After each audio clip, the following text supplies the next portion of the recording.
And then again, we'll get one person on this side and one person on this side, starting at a trot or walk and a lope. But, okay. I'm going to use this barrel. So, you girls, get to the side a little bit for a minute, okay? So, when we do all rights, I don't think there was, Gidee's horse wanted to go to the left, but I think that's only lefty here. But to make sure there is a correct way and an incorrect way, I feel, because I don't want to go do all rights and turn the first barrel and the second barrel. Why? Because I would be bowing out of that turn, right, and almost turning on the wrong side of your cloverleaf pattern. So you always want to make sure to do a cloverleaf pattern. So your all rights is going to be your first barrel, your third barrel, your second barrel, back to your first barrel. Okay? Your all lefts are going to be your second barrel, your third barrel, your first barrel, back to your second barrel. And of course, this is all for your right-handed horse. But that way, you're working on your front side of those horses that want to lean or get flat or get in there too tight. And you're working on your back side of where those horses want to bow out of the turn. You're helping them finish. What are you doing? Again, you're working on one side of the brain more than the other, staying all in rights, all in lefts. This is my most favorite drill. You can do this on your standard pattern. You can do it even smaller than this, where you just turn, turn, turn. It's just one of the best slow drill you can do for a barrel horse. You can also kind of speed it up. So if there's an issue you run into where your slow work's perfect, but your speed works, certain things fall apart, you can start out real slow and gradually build and make them kind of do a faster pattern, back to gathering them up slow. And if it falls apart, you can go back slower. So this is by far one of my favorites. Still, just like you're running barrels, you want to work on that perfect pocket, which I feel is 6 feet straight out is your pocket going into that first barrel. That's your lock-on point, okay? So we'll talk about that tomorrow when we do the one-on-one work. But 6 feet out is your approach to that barrel.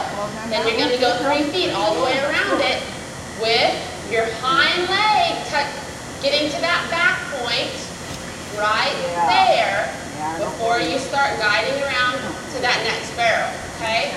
Very critical that you're counting your steps with this hind end, not the front end. If my front end gets right here, I have not finished the turn, okay? You got to get the front end to the back side here, while the back end just got to your front point.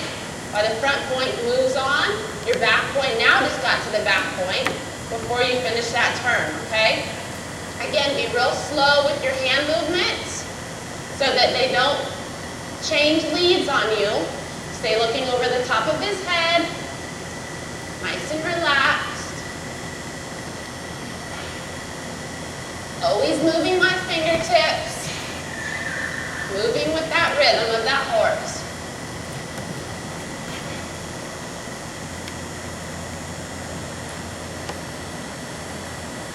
Always moving with that rhythm of that horse. Getting to the back side and guiding around. Lift, push forward, guide around. You can see I'm barely having to guide with my hand, okay? It doesn't always have to be such a big move. It can just be right there in your box. Lift, push forward, barely opening my hand up because he has a lot of comeback already. So that's where you got to read your horse, how much you need. This horse is already pretty automatic. He obviously knows where he's supposed to be, so I'm not having to do a whole lot. For a horse that's more green, I'm going to have to be moving a lot more, okay? But you guys see where that inside hind leg is driving all the way by. Get my leg past that barrel before opening up and guiding around, okay? So that would be all the right. Same thing with the left, so that you guys don't get confused. What I like to do is then just circle around down here so you don't accidentally go the wrong way to switching patterns if you haven't done this before. Again, you're just going to work on your approach, getting to the back side, opening the hand and guiding through. Lift, push forward, open that hand and guide through. Always keeping my hands in the box. All the way to the back side and through. Lift, push forward, and guide. Okay?